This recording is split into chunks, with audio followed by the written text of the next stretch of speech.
Good morning, everyone. Welcome to another episode of Hockey on the Spot. Brandon Barrenfield. I'm Brandon Barrenfield. Thank you for joining me. This is episode 97 of Hockey on the Spot, and we didn't have that many games last night, but quite a lot of updates to talk about. So let's get started. Starting with an update on Team Finland, who have revealed their new uniforms for the Winter Olympics in Sochi. Interesting to say the least. The white ones represent their flag. The blue ones represent their emblem. I don't know. I think they're all right. I think they're pretty solid jerseys. Not the worst ones I've seen. Not like Team Canada's.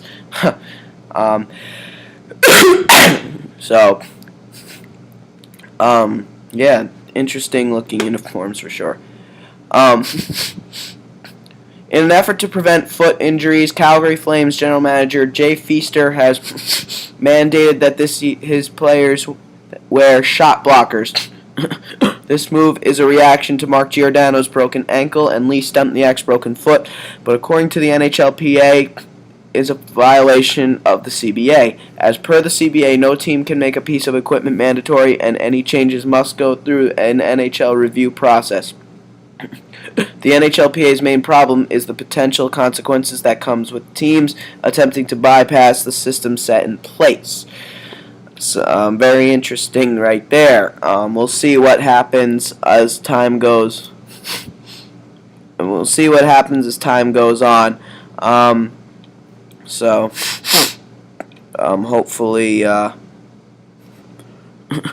Hopefully Giordano can get back safe. Hopefully Lee Stempniak can get back safe, and hopefully they can get something straightened out. Because if it is a violation of the CBA, they shouldn't be doing something like that. Yesterday's NHL waivers: forward Jordan Tootoo of the Detroit Red Wings and forward Steven Pinizzotto of the Florida Panthers. Jordan Tootoo is a guy who the Red Wings have been trying to get rid of for quite a bit now. A little more to update about the Buffalo-San Jose game from the other night. There weren't a lot of people picking the Buffalo Sabres to beat the San Jose Sharks the other night, but they did, kind of. San Jose fell to Buffalo in the shootout, even though Tommy Wingle scored the game winner for the Sharks in overtime. However, nobody seemed to acknowledge the Sharks' goal, and even the NHL War Room in Toronto didn't review what was pretty conclusively the game-winning goal. Oddly, the Sharks didn't protest. San Jose's TV feed didn't show a definitive replay until minutes later, and Buffalo's broadcast didn't show it at all. Since the officials didn't realize there was anything worth reviewing, they didn't consult Toronto. This is 2013, and this can't happen. There's a video goal judge in each arena. The NHL owns and controls the overhead camera that, in this case, showed a clear goal. It should have been flagged, reviewed, and the goal and game awarded to the Sharks. The NHL better hope that this point doesn't decide anything come playoff time. That's actually a pretty true statement. I did watch that. The Sharks absolutely should have won that game. The ref blew the whistle way too soon. I was watching this overtime, and it allowed Buffalo to upset the Sharks in a shootout. Hopefully, the league will be a little bit more precise with their decision making. The Edmonton Oilers have recalled Linus Ullmark from the American Hockey League's Oklahoma City Barons. Meanwhile, it appears as if Nail Yakupov, who has one goal and a league worst plus-minus, will be a healthy scratch next game as he practices with the team's other scratches. The Oilers, of course, are pretty much trying to trade Yakupov.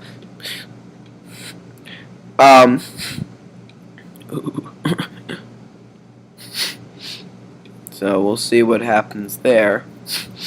No hearing scheduled for the Boston Bruins defenseman Dennis Seidenberg for his hit on Dallas Stars forward Vernon Fiddler.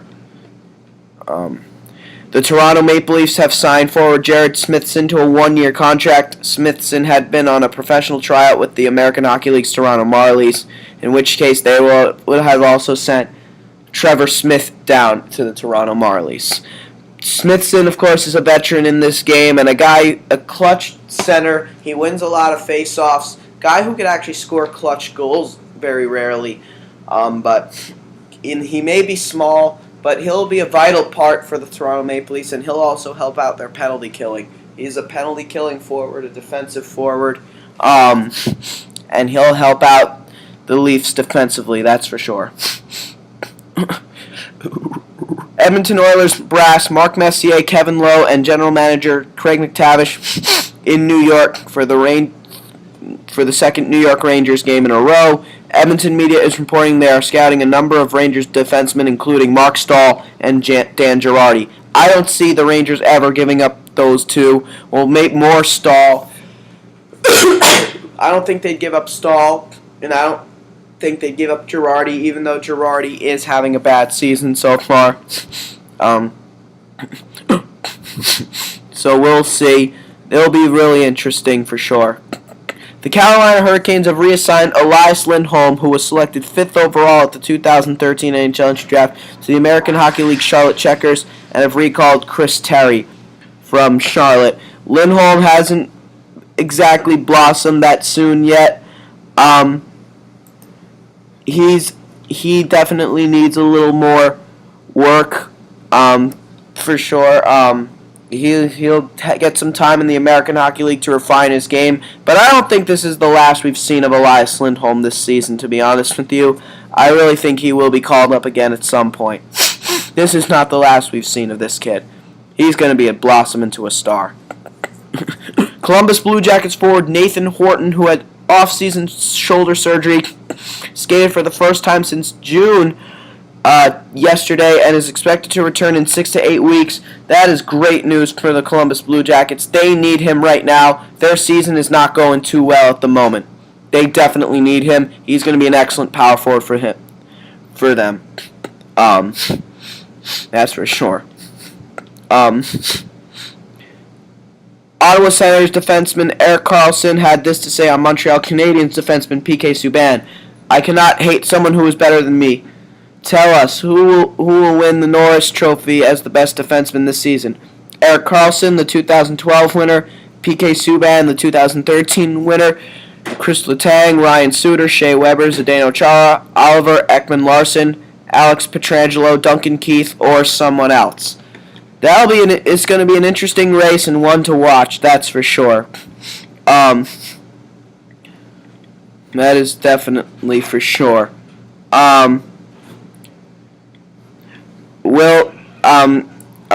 Big question of the day. Will Colorado Avalanche forward Jamie McGinn get a call from Brendan Shanahan today for his hit on Nashville Predators defenseman Seth Jones? That's going to be very interesting. And last but not least, the Montreal Canadiens are scheduled to begin contract talks with defenseman PK Subban within the next 2 weeks. That is great news, indeed. That is great news. He is definitely the key defenseman on their blue line now. With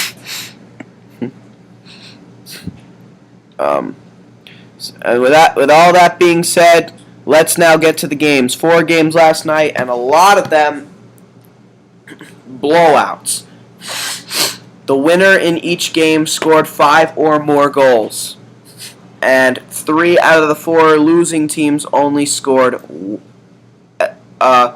2 out of the 4 losing teams only scored 1. Okay, I'm sorry. 4 or more goals, I should say. Starting with the rivalry game of the week, the Pittsburgh Penguins and the New York Rangers. Rangers looking to erase a tough 2-1 home ice loss to the Anaheim Ducks and get their win streak back on track. They managed to do just that over an opponent that is, from a New York Rangers standpoint, seemed pretty unlikely that they would defeat the Pittsburgh Penguins. They defeat them by a final score of 5-1 and completely shut down Sidney Crosby, which is great news for the Rangers. You shut down Crosby and Malkin, most likely you're going to have a chance to win. For the New York Rangers, their goals being scored by Ryan McDonough, assisted by Brian Boyle, 3rd of the year for McDonough. Then Derek Stepan would light up his 4th of the year, assisted by Matt Zuccarello and Chris Kreider. Then Brian Boyle, at long last, would get his 1st of the year, assisted by Brad Richards and Anton Strawman. Brad Richards just continues to play some great hockey. Brad Richards scored his 6th assist of the season to help the Rangers get a 4-1 lead over the Penguins and continue the rejuvenation of his career. Remember when people said his career was done and the New York Rangers were on the verge of buying him out? Not anymore, at least for right now. So congratulations to Brad Richards. Actually, that made it 3-1, his 6th assist of the year. The one that made it 4-1 was scored by Ryan Callahan, the captain, his 4th of the year and 1st since his return, assisted by Brad Richards, 7th assist of the year and 2nd assist of the game, and Carl Hagelin. So Richards just on a tear, 2 assists in the game. And then in the third period, Derek Brassard would get his 3rd of the year, assisted by Derek Dorsett, his 1st assist of the season, and his 1st assist as a New York Ranger in the regular season. He had 1 assist in the playoffs last year for the Rangers. So big game for many players. For the New York Rangers, Derek Dorsett led the team with 7 penalty minutes and tied for the game lead, but a couple multi-point performers for the Rangers. Brad Richards 2 assists and Brian Boyle a goal and an assist. How about Anton Strawman, a team-leading +3? And as far as shots on goal are concerned, Chris Kreider led the team with 5. Ryan McDonough had 4. And Ryan Callahan doing what he does best, leading the team with 5 hits. Brian Boyle had 4. So good night all around for the Rangers. Henrik Lundqvist was also spectacular. Was the number 1 star of the game, making 28 saves on 29 shots and .966 save percentage. Congratulations to him, and congratulations to the Rangers on a great performance. Chris Kreider's 5 shots, by the way, also led the game in that respect, as did Ryan Callahan's 5 hits. For the Pittsburgh Penguins, their only goal of the game coming on the power play, scored by Chris Letang, his 3rd of the year, assisted by Chris Kunitz and Evgeny Malkin. So Malkin gets on the board, but not Crosby. For the Pittsburgh Penguins, Tanner Glass led the team with 7 penalty minutes to tie for the game lead with Derek Dorsett, the 2 number 15s. Sidney Crosby would lead the team with 4 shots on goal and had nothing to show for it. As far as hits are concerned, Tanner Glass led the team with 4. Sidney Crosby, though, despite the 4 shots, not a good game for him, a -1 and a team-leading 3 giveaways. So tells you how well he played. But probably no one played worse more than the goaltender, Marc-Andre Fleury. Not a great night for him by any stretch. 20 saves on 25 shots and .800 save percentage. Congratulations to the New York Rangers on a huge win. Next, we have the Winnipeg Jets and the Chicago Blackhawks in Chicago. The Hawks coming up with a huge win by a final score of 4-1. For the Chicago Blackhawks, their goals being scored by Jonathan Toews, his 8th of the year, assisted by Patrick Sharp and Duncan Keith. Then Patrick Kane would light up his 9th of the year, assisted by Brent Seabrook and Duncan Keith. Then Brandon Peary would get up on the board, his 3rd of the year, assisted by Ben Smith. And then Patrick Sharp would score his 4th of the year, unassisted. Patrick Sharp a goal and an assist, and Duncan Keith 2 assists, the only multi-point performers. Duncan Keith also a +3. And as far as shots on goal are concerned, Marian Hossa led the team with 5. Yep, he led the team with 5. That also led the game. Patrick Sharp and Jonathan Toews both had 4. Nobody stood out as far as hits or blocked shots are concerned. Corey Crawford, spectacular in net, 24 saves on 25 shots and .960 save percentage. So congratulations to him. Blackhawks were without Michael Handzus for that game, by the way. So they did not have him in the lineup. For the Winnipeg Jets, their only goal of the game being scored by Devin Setoguchi, his 3rd of the year, assisted by Olli Jokinen and Dustin Byfuglien. But not a good night for the Winnipeg Jets. Minus threes for Andrew Ladd, Brian Little, Blake Wheeler, and Dustin Byfuglien. They are still without Patrick Kane, but Evander Kane, by the way. Eric Tangradi and Dustin Byfuglien led the team with 4 shots on goal. Eric Tangradi led the team and the game with 5 hits. Blake Wheeler and Dustin Byfuglien both had 4. And Al Montoya would get the start in goal and was not good. 24 saves on 28 shots and 857 save percentage. Not a good night for him or the Jets. Meanwhile, to make matters worse, Winnipeg Jets defenseman Adam Pardy got checked into the glass, broke it, and got his helmet stolen from this Blackhawks fan as his girlfriend pours beer over his head. Crazy situation for sure. The hit was delivered by Chicago Blackhawks forward Brandon Bolig. So hopefully that's major disrespect to a player from an opposing team. That is for sure. Something like that should not go unnoticed. So we'll see what goes down in the future. Hopefully they'll make a rule for fans or something like that. But Adam Pardy, hopefully he'll feel all right in the morning. Congrats, though, to the Chicago Blackhawks on a huge win. Next, we have the Nashville Predators and the Colorado Avalanche. Round 2 between Colorado forward Nathan MacKinnon and Nashville defenseman Seth Jones. They face off against each other, I believe, for the first time this year. And the Avalanche looking to make NHL history to become just the second team since the 2007-2008 Ottawa Senators to go 13-1-0 in their first 14 games. History would not be made. The Preds defeating the Avs by a final score of 6-4 in Colorado. Not a good night for the Avs. The most goals they've given up in one game this season. Congratulations to the Nashville Predators on finally being a team to defeat the Colorado Avalanche. They have been so good this season. Nashville goals being scored by Victor Stahlberg, his first goal in the Nashville Predators sweater, assisted by Colin Wilson and Matthias Ekholm.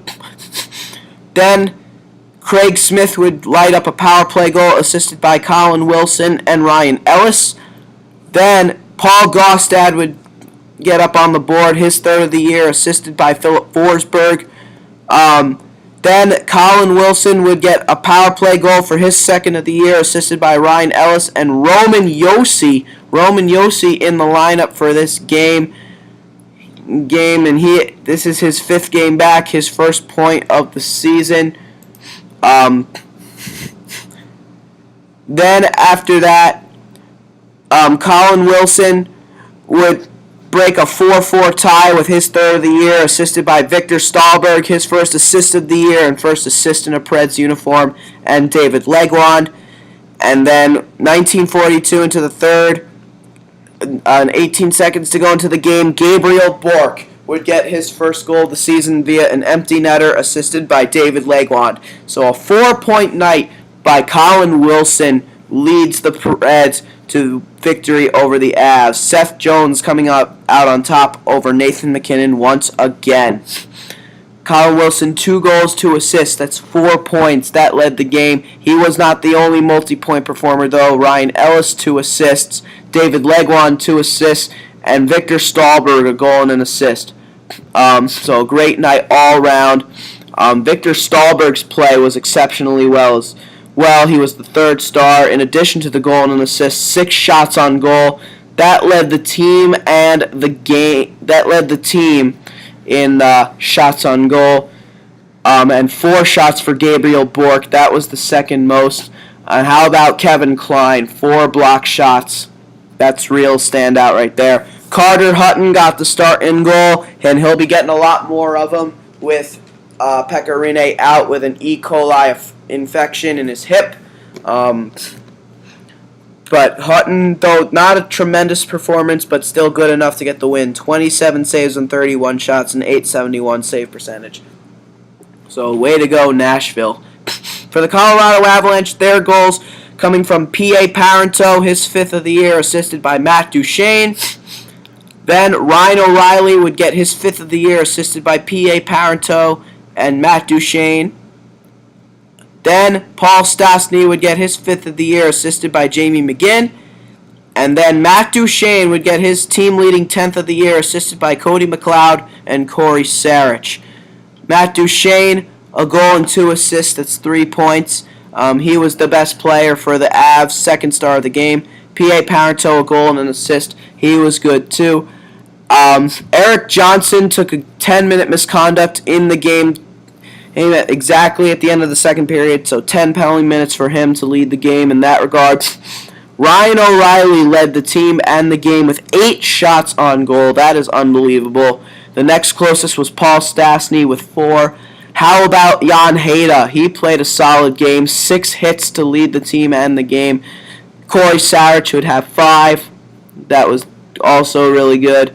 So those are standouts right there. Semyon Varlamov got the start and probably his first real bad performance of the season. 22 saves on 27 shots and .815 save percentage. He let up 4 against the Detroit Red Wings, but this is much worse than that. Remembering also the Avs without Alex Tanguay for this game. He's out for a couple weeks. So congratulations, though, to the Nashville Predators. A team can finally say they beat the Colorado Avalanche. And last but certainly not least, we have the Phoenix Coyotes and the Anaheim Ducks in Anaheim. The Ducks returning home for the first time since that 8-game road trip, a very successful 8-game road trip where they went 5-2-1.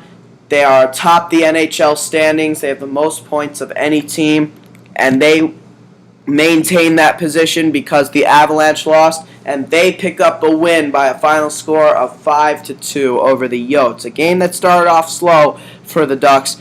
They managed to pick it right back up as the game progressed. Just a big performance all around for the Anaheim Ducks. For the Anaheim Ducks, their goals being scored by Hampus Lindholm. Congratulations to him. He gets his first NHL goal, assisted by Matthew Perreault and Devontae Smith-Pelly. Then, after that, Ryan Getzlaf would get himself a power play goal, his 7th of the year, assisted by Cam Fowler and Nick Bonino. Then, 1958, just 2 seconds remaining in the second period, Corey Perry deflects in his 10th of the year, assisted by Hampus Lindholm and Ryan Getzlaf. Then Cam Fowler gets his first of the year on the power play, assisted by Nick Bonino. Fowler only had 1 goal all of last season. That was scored at the end of the year against the Edmonton Oilers. And then at the end of the game, Andrew Cogliano takes a big hit. He was hurting, and while skating to the bench in pain, scores an empty net goal, assisted by Dustin Penner. What effort by Andrew Cogliano. Lots of rough stuff at 1947 in the third. Bunch of fighting going on. We'll talk about that in a little bit. But how about the play of Hampus Lindholm? He was definitely the best player on the ice for either team.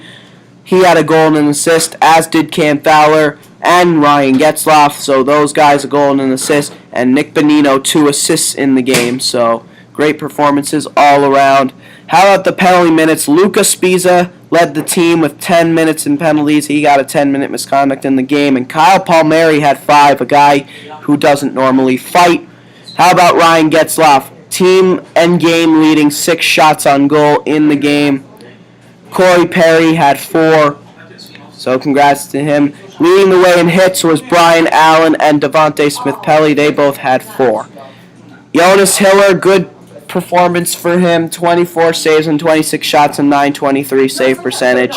Patrick Maroon was a healthy scratch. But other good news for the Ducks, Teemu Selanne returned for the game, returning much earlier than expected. He was expected to be out for 2 weeks at minimum, but decided to return after just missing just 2 games. Didn't really do much, was a +1, had 1 giveaway. So it's going to take him some work to really get back to his normal self. So anyway, with all that being said, it was good to see the Finnish Flash back. For the Phoenix Coyotes, again, they dominated in the opening of the game, taking a 1-0 and 2-1 lead. They blew both. For the Yotes, they scored the opening goal of the game. It was scored by the captain, Shane Doan, his 6th of the year, assisted by Mike Ribeiro and Oliver Ekman-Larsson. He continues to have an unbelievable season. And then on the power play, Michael Stone lights up his 3rd of the year, assisted by David Moss and Martin Hansel. For the Phoenix Coyotes, Jordan Schwartz, the young rookie, would lead the team with 10 minutes in penalties. And Andy Mealy would have 5 minutes in penalties, another guy not normally a fighter. Leading the team in shots on goal would be David Moss and Shane Doan, both with 4. And how about Oliver Ekman-Larsson, 5 hits in the game. That led all players in hits. And Michael Stone, 4 blocked shots. He led all players in that regard. Plus he had the goal. Good game for Michael Stone despite the loss. Mike Smith, not one of his better performances. 24 saves on 28 shots and .857 save percentage. Big performance by the Ducks. Congratulations to them. And on a huge win. Glad to see Teemu Selanne back. And, of course, a big congratulations to Hampus Lindholm on not only getting his first NHL goal, but also getting his 4th assist and becoming the game's #1 star. So congrats to the Anaheim Ducks. And that's all the games. And now only one thing left to do, folks. We now go to this day in hockey history from November 7th. November 7th, 1983 was the day Norwegian native Patrick Thoresen was born. Patrick Thoresen is only the 5th player from Norway to play a game in the NHL, and he is the first player from Norway to play a playoff game. In the 2009-2010 season, he won the Gagarin Cup in the KHL as player of Slavit Uleov Ufa, and he was the best player of the KHL in plus-minus statistics at a plus 45 rating. That's pretty fantastic. He is also the first Norwegian player to be named to the IIHF Top Division All-Star team at the World Championships of 2012. In 8 games at this championship, Thoresen collected 7 goals and 11 assists, and he finished on the 2nd place in point statistics.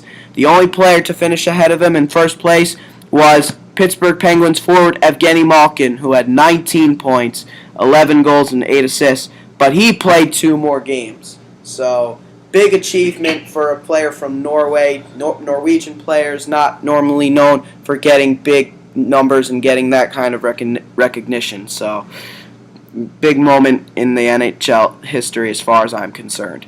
So, and that is your hockey history moment, and that'll do it for episode 97 of Hockey on the Spot. Thank you guys for joining me. This has been Hockey on the Spot with Brandon Barenfeld. I'm Brandon Barenfeld. I'll see you guys again tomorrow. Thank you, and have a great day.